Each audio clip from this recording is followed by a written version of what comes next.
speakers as well as the audience to the ERF's 26th annual conference session on oil markets. We have two wonderful papers in here. They are really worth a read. I just want to let you know I'm biased in terms of the quality of the papers. My name is Mine Çınar. I'm originally from Turkey, but I teach in Chicago. So right now I'm in Chicago and Zooming from there. I would first like to introduce our first speaker, Walid Chikili. He obtained his PhD in finance from University of Tunis El Manar in 2014. He's associate professor of finance in the Faculty of Economics and Management of Nabul and a member of the research unit, International Financial Group, Tunisia. His topics of research focus on financial market dynamics, quantitative finance, dynamic relationship between financial and commodity markets, currency risk, portfolio diversification, and risk management. He has published in a lot of notable journals. So Walid, please go ahead and start your speech.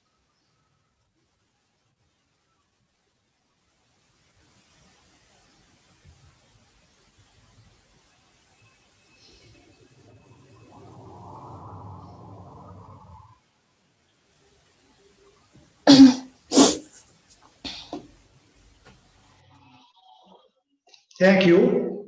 We present now my paper titled The Links Between Gold, Oil Prices and Islamic Stock Markets in a Regime Switching Environment.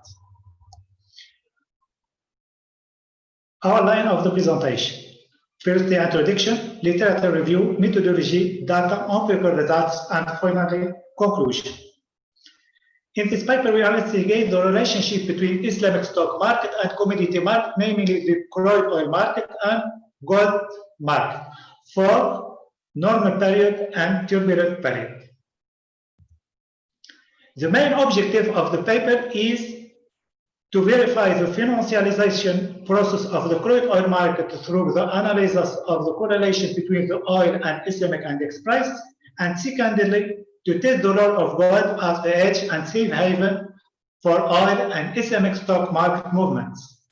According to Paul and McDermott, a hedge is defined as an asset that is negatively correlated or uncorrelated with another asset or portfolio on average, while a safe haven is defined as an asset that is negatively correlated or uncorrelated with another asset during extreme market movements. This type represents some previous studies. For example, Negev et al. 2016 studied the relationship between various commodities and the Islamic stock market using the DCC-Garsh wavelength approach.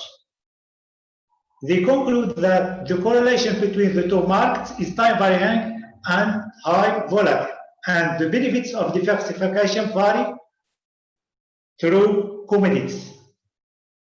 Shkili 2017 studied the relationship or the links between gold and Islamic stock market using the Markov switching model.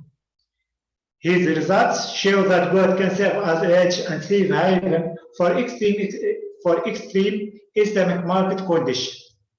The same results are found by Maghera et al. 2019.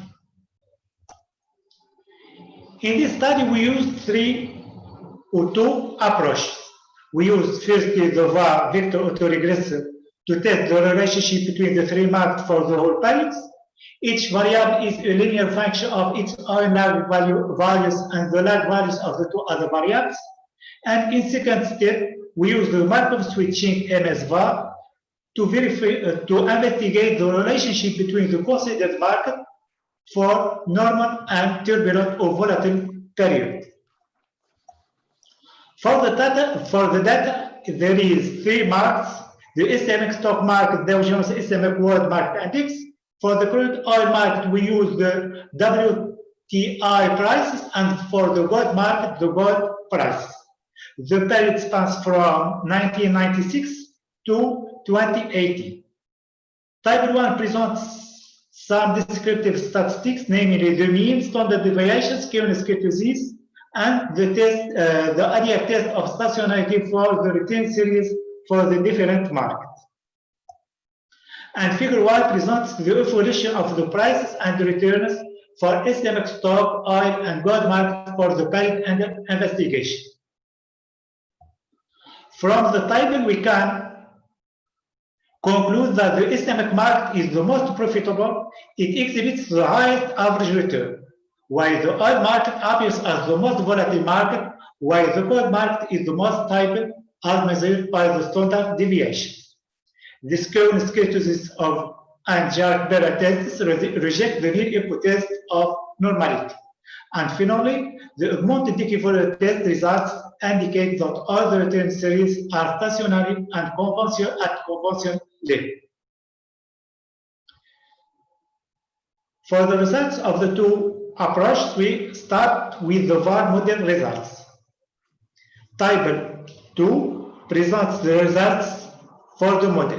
The relationship between the Islamic market, the oil market, and the gold market. From the table, we observe that the negative coefficient relating Islamic market to gold, now the coefficient between the gold and the Islamic market is negative, though gold can serve as a strong hedge for Islamic equity market fluctuations. And we observe for oil prices that oil price return are positively affected by Islamic returns. This underlines the financialization process of the commodity market.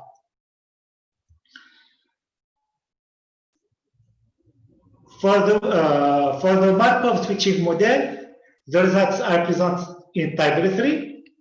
From this table, we can identify two types of regime, a low volatility regime and a high volatility regime. The high volatility regime mostly coincides with the periods of the major political and economic events such as the Asian financial crisis, the global financial crisis, and the European debt crisis. The results for regime 1, the regime of low volatility, we observe a negative connection between gold prices and oil and Islamic market for the normal periods. This confirms the role of gold as a hedge for both oil and Islamic markets. For the regime 2, the regime of high volatility, we detect a positive and significant link of oil to Islamic stock.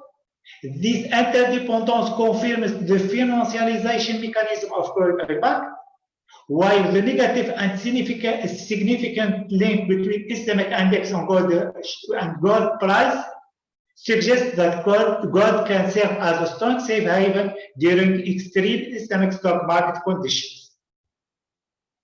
This figure resumes the relationship between the three markets for the two regimes, the low volatility regime and the high volatility regime. For example, for the low volatility regime, we found positive for the relationship between Islamic stock market and crude oil market. We found a positive but no significant relationship. While for the high volatility regime, the relationship between Islamic stock market and crude oil market are positive and significant.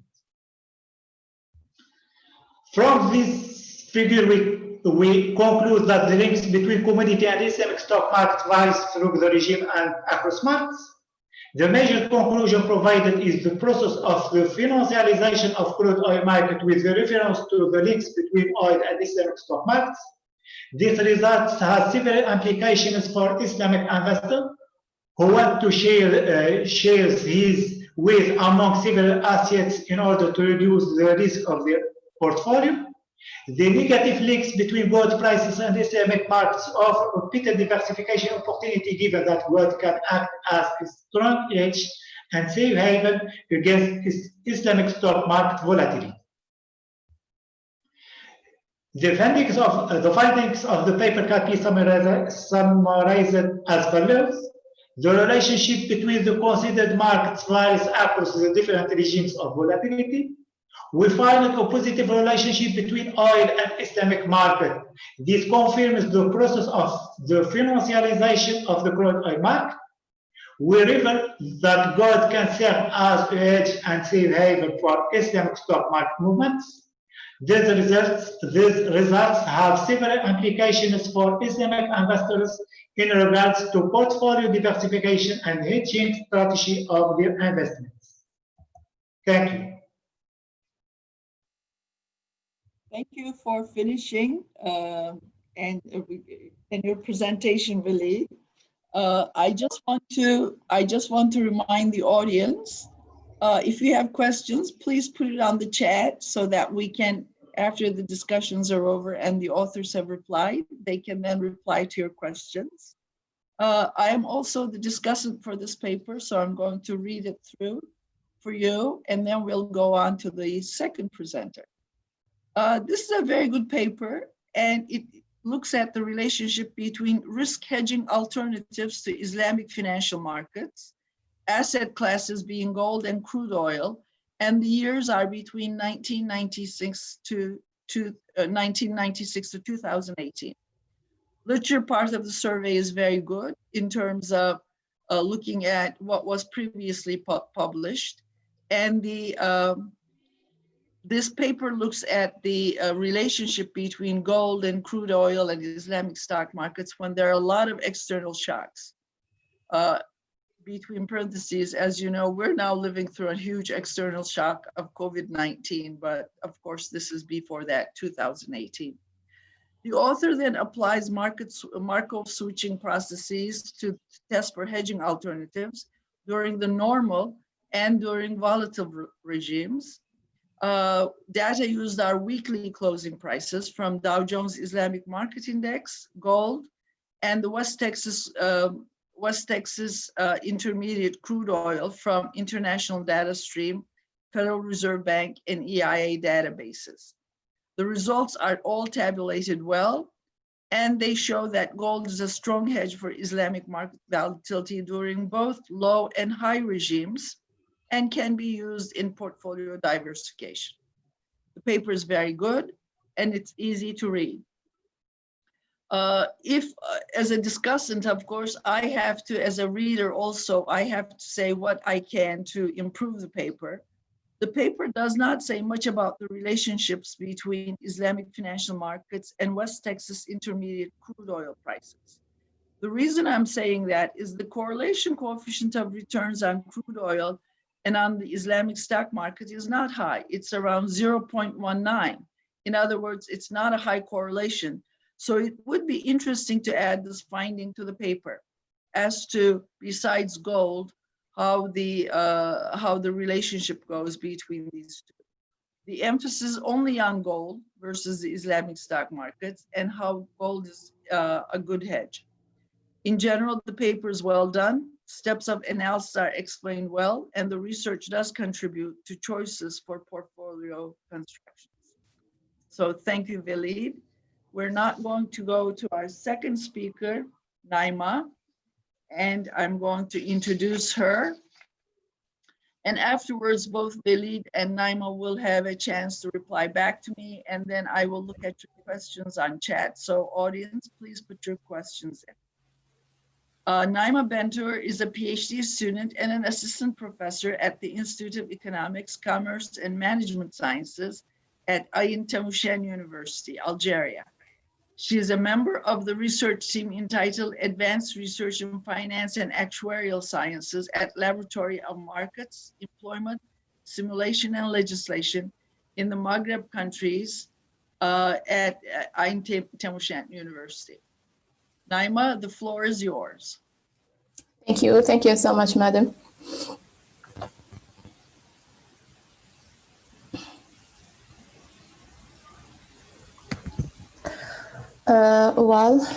Hello everyone again.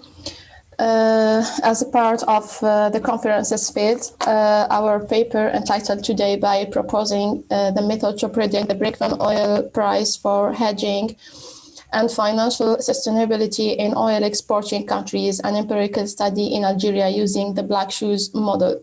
This paper realized by me and by Dr. Ali Bundab.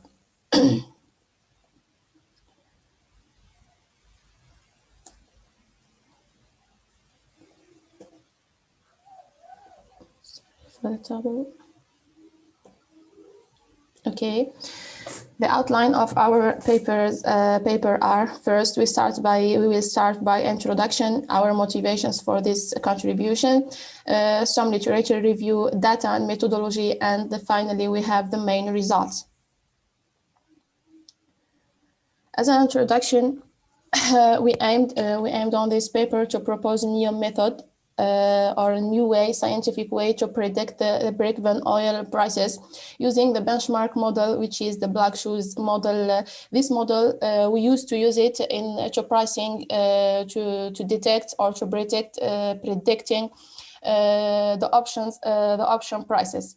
And the main objective of our paper is how to create a hedging position against the oil prices fluctuations for oil exporting countries, and of course Algeria, one of these countries. We know that the oil exporting countries have an economies depends on hydrocarbon revenues, which make it vulnerable to the oil prices fluctuations. In the mid of 2014, oil prices start to decline dramatically by 44% from June to December. This crisis showed to the world the weakness of these economies. Such as the Middle East, American, Latin, and of course North of Africa and Algeria, one of these countries. Now, talking about the oil prices crisis led us to talk about an important term, which is financial sustainability. This term related or depend on the hydrocarbon revenues, especially in oil exporting countries. Because it has a big role to make this the stability and to make the balance on the public budget for these countries. Building on that, we will try in our contribution to show how to calculate the break-even oil prices using this model. Our main problematic for this study is that the Black Shoes model valid to predict the break-even oil price. Our motivations for this study: first, proposing new method for determine the break-even oil prices. Second, we have the second motivation is to examine the performance of the Black Shoes model to determine the break-even oil price. Lastly, we have the possibility to create a hedging position against the oil prices fluctuation. Before starting our empirical study, we have some previous studies here. We have the study of Brad and Cole in 2017. The author tried to calculate the break-even oil prices and also showed the importance of the external break-even oil prices. And finally, at the end, they showed the main limits for calculate the break-even oil prices formulas. Second study is Abdullah and other in 2018. This author tried to show the gap, the domestic gap, the domestic resource gap between the oil prices and the public budget. The break-even also they show the break-even oil price in Saudi Arabia is higher than the real oil prices, and he showed finally the existence of the significant effect between the break-even oil prices and domestic resource gaps. We have also the study of George and Selim in 2019. They concluded that the break-even oil price can control the government's revenue and spending, also control the oil production according to the oil variation prices. The last one, we have the comment of Isawi Ali in 2019. In this report, he tried to revising a model for calculate the break-even oil price, determine the main variables to calculate the break-even oil prices, and show the main limit on the calculation when the exchange rate is ignored. As a brief of this results, all of these authors try to show the main limits on calculate the break-even oil price and show which variables are ignored, such as the exchange rate and, of course, the external determiner to detect this price. Okay, our methodology based on collecting the oil prices from Thomson Reuters database from 2013 to 2019 with daily data. Of course, we have also the IMF break-even oil price. We have also the external break-even oil prices, and of course, we have the risk-free rate, which is collected from the Federal Reserve database. And the rest of our variables will collect it based on our data.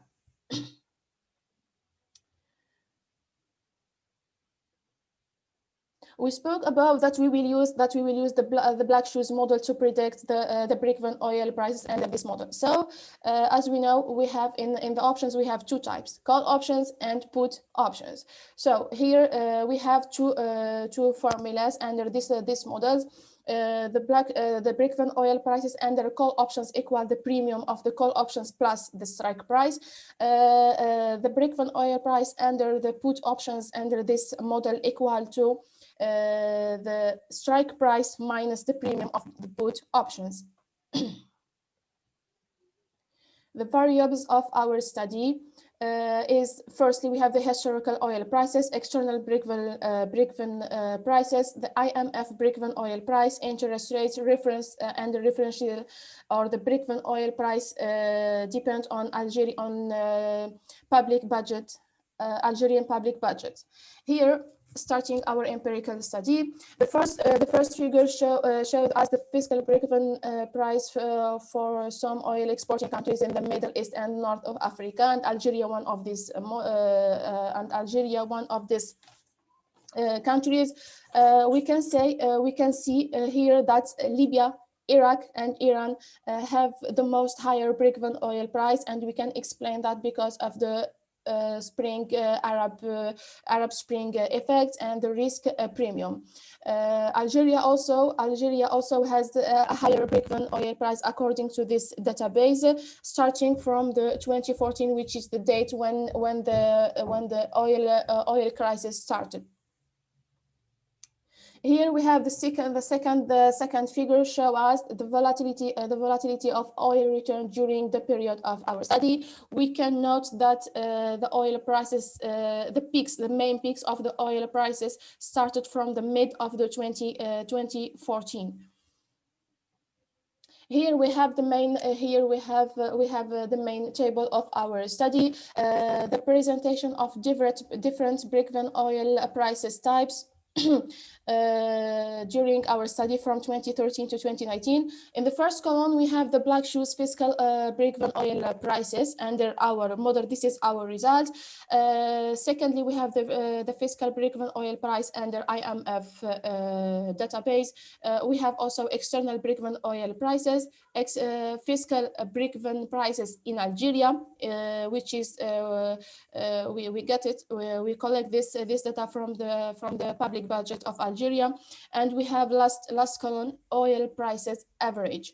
Okay, we can see that there is the fiscal the black shoes results are so close to the oil prices average. That means there is a small gap between the prices, while we can see that there is a big gap between the fiscal break-even oil price for Algeria and our results, and as well for fiscal break-even oil price under IMF formula, and for the external break-even oil price. The successive, we can explain that we want to explain this result. The successive decline on the oil prices caused a big deficit on the public budget of Algeria. That means the governments need to put a break-even oil price depend on the oil prices fluctuations, and this is and the table show us that there is a big gap between the real prices and the break-even oil price and the public budget in Algeria. The question here is, this break-even oil prices for Algeria is enough to cover the deficit on the public budget, is enough to cover all the spendings on our public budget, I mean the Algerian public budget. So because according to the experts, to the economic experts' comments, they said that it shouldn't be a big gap between the break-even oil prices and the real prices in oil markets, because this big gap opened the door in front of many manipulations. Because if there is no gap between the fiscal break-even oil price in Algeria and the real prices, all the revenues will going to cover the deficit, not to the sovereign funds. Here we have the second. You have 5 more minutes. Okay, thank you. The second table explains the correlation between the different break-even prices. Is just to explain the first table. Here we can see that there is a strong correlation between the Black Shoes fiscal break-even oil price and the external break-even oil price. We can explain that because we take on consideration the external determinant on our formula, which is the oil prices on financial markets, and we can see that there is a lower correlation between the IMF formula and our results. Here we spoke in our introduction about create a hedging position. Here we try in the first figure and the second figure, we try to calculate the cost of this contracts, put option contracts, because Algeria should be used this contract. The put option is the appropriate contract for Algeria to hedging her position. The first cost is equal to 2.68, and the second cost is equal to 3.86. Just here we try to calculate the cost when in two cases, when the break-even oil price is the same strike price, and in the second case when the spot price equal to the strike prices. The last figure we have, represent the performance of the fiscal break-even price against the market prices, and we can see here that the blue line represent the break-even oil prices, which is lower than the spot price, but with a small gap. Our main results, there is a negative correlation between the Black Shoes model and the reference price indicates in Algeria's public budget. Strong correlation between between our results under the Black Shoes models and the external oil prices, break-even oil prices. Lastly, we have a weak correlation with the IMF's fiscal break-even oil prices. Thank you for your attention. Thank you, Naima. Let me just now read the highlights from my discussion. And as I said before to you and Walid, I will email these to you. Okay, thank you. This is actually a very interesting topic. And before I even start my discussion, we had another finance issue or a session a couple of weeks ago, where I asked the person what was the issue came up that the cost of a barrel of oil for Saudi Arabia was $7.50. So any price above $7.50 gave them, positive returns. But this paper goes further in that it looks to see what is sustainable in terms of the economy's finances. And that is a very big issue. Rather than just the gross profits between the sale price and the cost. So the paper of this study is very important, even more relevant in 2020 when oil prices have gone down to historically low levels. The paper is about the determination of fiscal break-even prices for oil exporting countries, in this case, Algeria.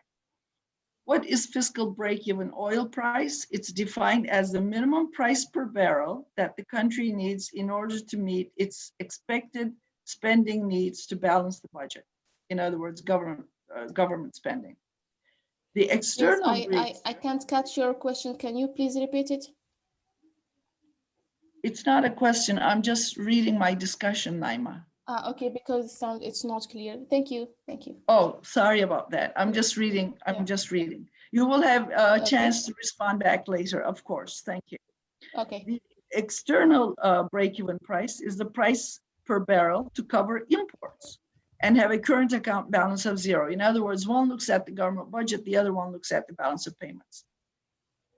They use the crude oil prices for 2013 to 2019, and the fiscal break-even oil prices and external break-even oil prices are from 2000 to 2020 as determined by the IMF. The study tests the hypothesis as to whether the Black-Scholes model is a good predictor of fiscal break-even prices and whether the model results converge. I'm going to skip to their conclusion. Basically, using BS and comparing results, they find a strong correlation between fiscal break-even prices based on the BS model and the external break-even price, but a weak correlation with IMF's fiscal break-even price. They conclude that Black-Scholes model is better at predicting fiscal oil prices rather than the IMF's method. The authors conclude by proposing Algeria hedge oil price volatility by going long on put options. Some small edits can improve the paper. The paper is very good, but as you know, as an author, as somebody who's a reader, you get a lot of questions. One point that needs to be explained to the reader is more on table 1. Since the Black-Scholes column is similar to the actual oil prices and fiscal is similar to the external prices, this needs to be a little bit, there needs to be a little bit explanation for the reader. The calculations should be checked for built-in biases, and this table should be explained further. The paper can use some formatting and rewriting, but the discussions in the paper are solid. And one other thing, definitions of external fiscal break-even prices need to be inserted very early into the paper for the reader. So in the introduction part, the reader should know these concepts. The study is a very good read. It treats a relevant topic. After reading the paper, one wonders as to what is going to happen to oil exporting country current accounts and budget deficits after this year, and one hopes this good study can extend its coverage to include the current year. So thank you very much, Naima. Thank you. All right. Now is the time for first Walid and Naima to answer to the discussion. I am looking at chat and I'm not seeing any questions. So we can, if there are no questions from the audience, we can always discuss the issues between ourselves, but I encourage the audience to put in questions for chat. Walid, the platform is yours.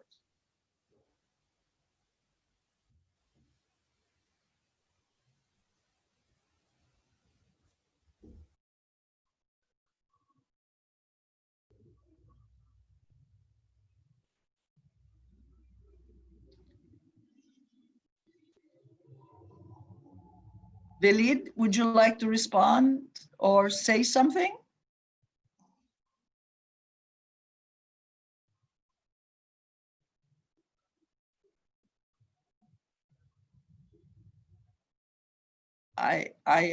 He might, let's give him a couple of minutes. Instead, why don't we go to you, Naima, if you'd like to respond to any of the issues that I raised?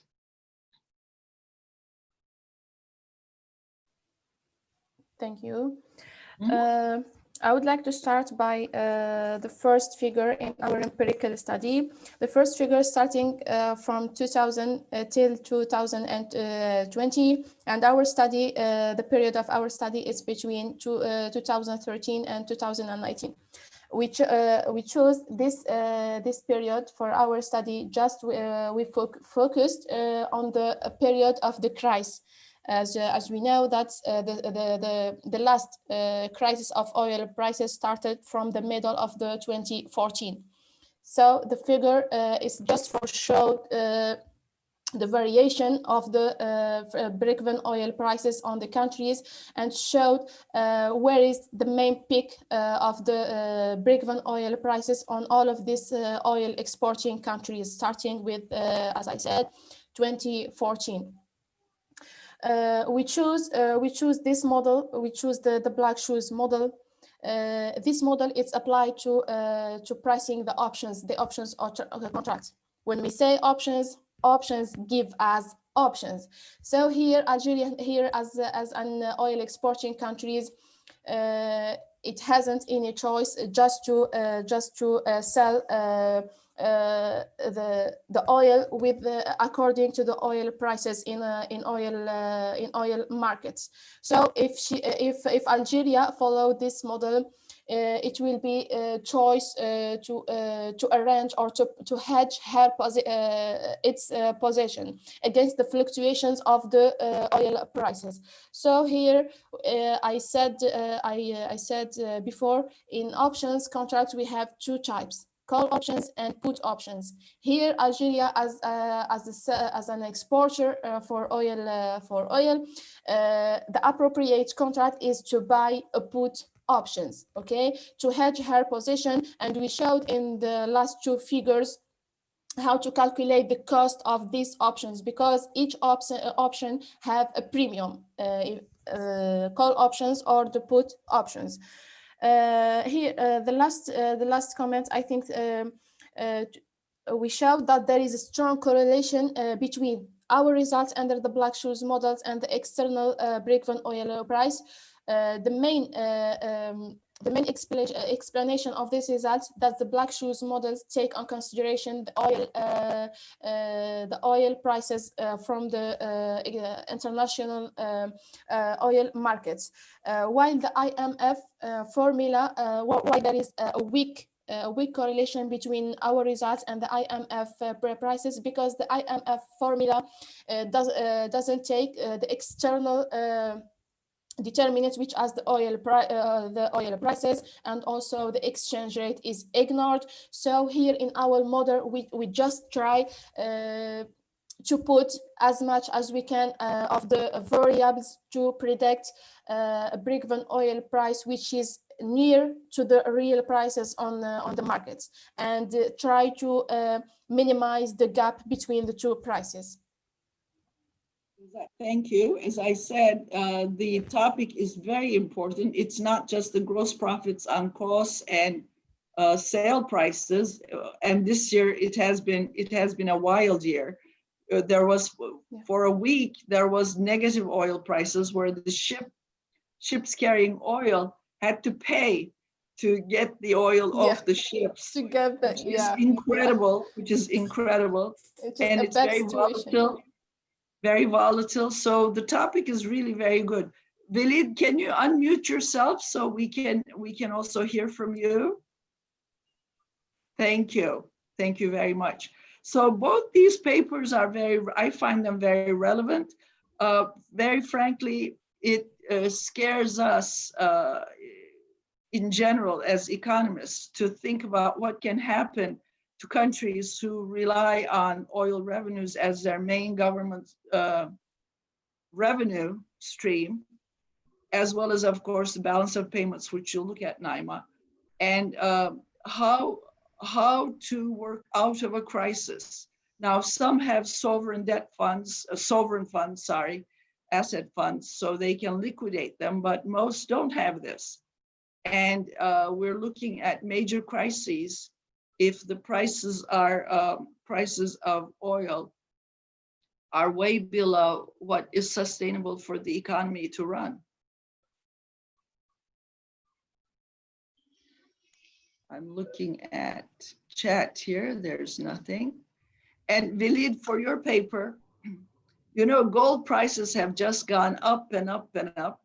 And the reason is, one of the reasons is because due to COVID, the countries have eased the monetary policy. US is spending about now $3 trillion in deficit alone. And so the alternative hedge to the US dollar is also gold at this point, it seems.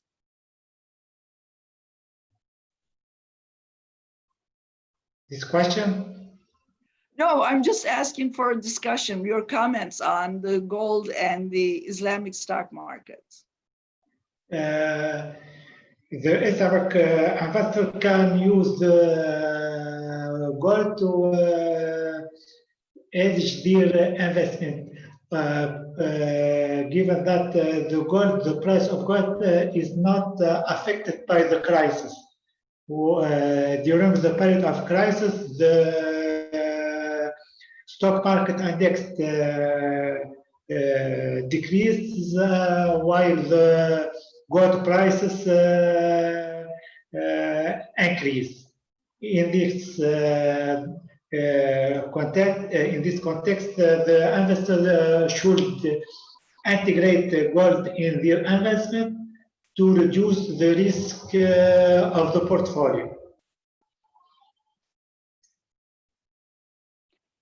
So I didn't get the first part. Do you think the pandemic did not affect the gold prices? Is that what you're saying? The COVID-19 pandemic. The COVID pandemic, the period of the COVID, the stock market are affected. All the stock market are affected by the pandemic, while the price of the gold market not affected by this crisis.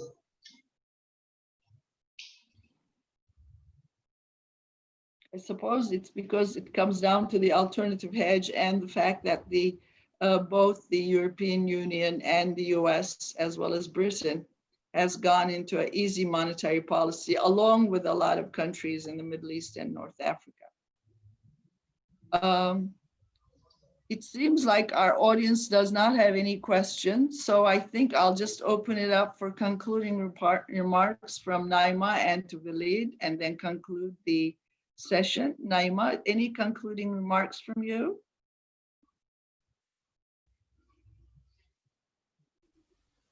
Okay, thank you so much.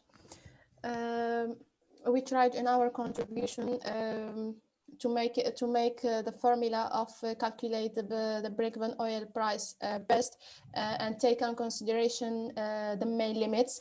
But we have another project to develop this contribution and take on consideration the exchange rate and other external determinant for make this price more logical for our public budget. Thank you. Thank you. Walid, do you have any concluding remarks? Thank you for your remarks and well, you're very welcome. I'm going to email the discussants' remarks to you. As you know, this has been an exceptional year. And before I conclude, I have to thank ERF for coming up with this virtual conference, which is working very well. And the staff has been incredible. The work has been impeccable. It's really, they really scrambled around to get the conference still going. I know there's a call for papers for next year's conference in Cairo. I hope by that time we can travel. I don't know if it looks like we can, but I'm not sure. Yeah, we all hope that. Yeah, we all hope that we can travel, given that Naima actually cannot travel. I was waiting for this travel, but unfortunately. Right. Yeah. I thank both of you for your very good papers. Thank and you so I much. wish both you, ERF staff, and the audience to keep safe. And I am concluding the session here.